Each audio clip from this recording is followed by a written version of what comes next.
What if I told you that one of the most famous failures in corporate history was anything but a failure?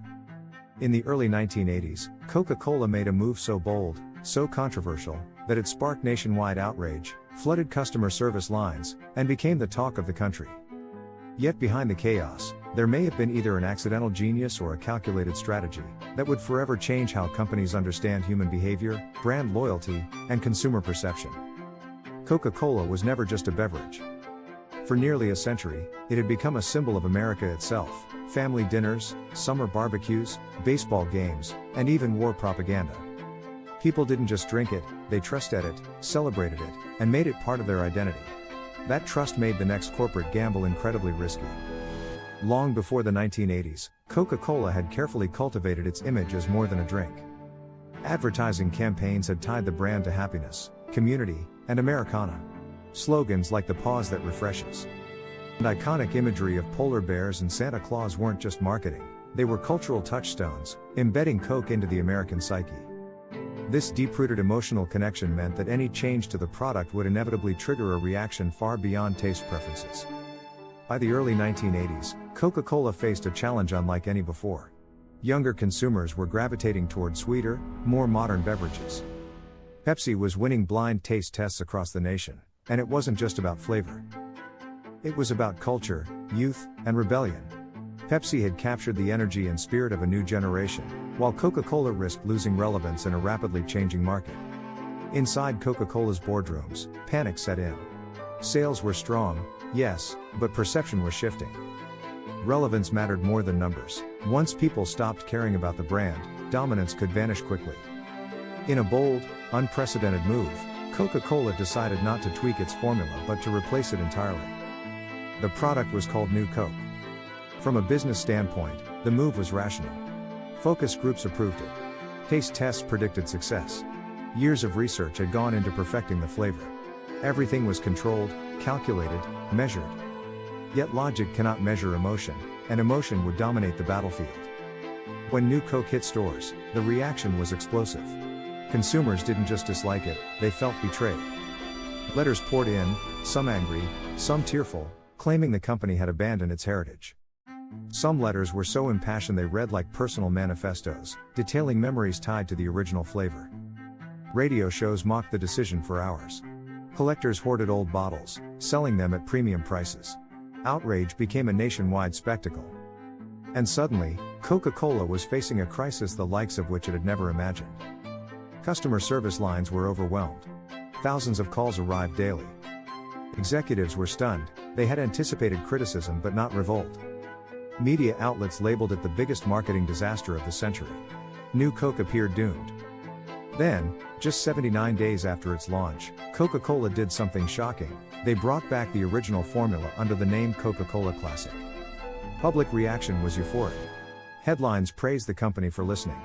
Consumers felt victorious, as if their collective outrage had forced a multinational to bend to their will. On the surface, the crisis seemed resolved. Victory declared. But the real story was only beginning. Coca-Cola didn't just recover, it emerged stronger than ever. Sales surged. Brand loyalty reached unprecedented levels. Consumers didn't just return, they defended the brand with passion. What had seemed like a disaster transformed into devotion. Subtle details added intrigue. Some consumers noticed Coca-Cola Classic tasted slightly different. Not worse, just subtly altered. Most dismissed it as nostalgia or memory distortion. But industry insiders knew the truth. The company had quietly shifted from cane sugar to high fructose corn syrup, a cheaper, easier to source, and heavily subsidized ingredient. Risky, if detected. A theory began circulating. What if New Coke was never meant to succeed? What if it was a controlled, sacrificial experiment designed to absorb public anger while enabling a more profitable formula to be introduced quietly? Because when Coca-Cola Classic returned, the public wasn't examining ingredients, they were relieved, emotional, victorious. Relief overrides scrutiny. In that moment, consumers unknowingly accepted subtle changes. Intentional or accidental, the outcome was flawless. Coca-Cola restored its image, reduced costs, and turned outrage into long-term loyalty. It became a masterclass in psychology, perception, and branding strategy. From that moment on, Coca-Cola was more than a beverage company, it became a blueprint for influencing human behavior. Emotion mattered more than logic. And the lessons didn't stay in the 1980s, they echoed across decades of marketing strategy. Brands around the world began observing the new Coke saga. Controlled failure, perceived scarcity, outrage followed by relief, these became marketing templates. Take something away, create tension, then reintroduce it on your terms. Consumers respond to emotion more than facts. Corporations learn to turn crises into engagement, and outrage into loyalty. Inside Coca-Cola, executives recognized the power of emotional intelligence. Marketing was no longer about product alone, it was about narrative, perception, and resonance. Campaigns began emphasizing nostalgia, family, and shared experiences. Every sip of Coke became a link to memory, culture, and identity. The company also embraced agility. Insights from focus groups, letters, and eventually social media became critical. Policies that were once rigid became fluid, responding to real-time public sentiment. Vulnerability, once taboo in corporate culture, became a strategic advantage. Coca-Cola positioned itself not just as a beverage seller, but as a guardian of cherished traditions. Consumers saw a company listening, adapting, and valuing emotional connection. Ripple effect was global. Other companies began emulating Coca-Cola. Storytelling, emotional engagement, transparency, and vulnerability became tools to deepen loyalty. Outrage was leveraged, relief celebrated, and advocacy nurtured.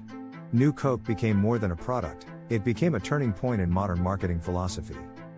Advertising began to emphasize shared experience, cultural memory, and nostalgia, family gatherings, summer moments, and collective celebrations. Coca-Cola was no longer just a drink, it was a community, a shared identity, a cultural touchstone. Over the years, Coca-Cola continued to adapt. The narrative of failure became one of resilience and triumph. They became global leaders in emotional marketing, demonstrating that vulnerability, listening, and shared experience can cultivate enduring loyalty. The saga of New Coke is a timeless reminder, perception is power, and emotional resonance can turn adversity into triumph.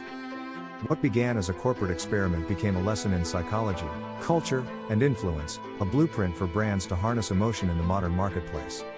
And now, here's the question for you. Do you think New Coke was a genuine failure, or the smartest corporate strategy ever executed in plain sight? Drop your thoughts in the comments. I want to hear your opinion. Was it a mistake, a deliberate plan, or somewhere in between? Let's get the conversation started.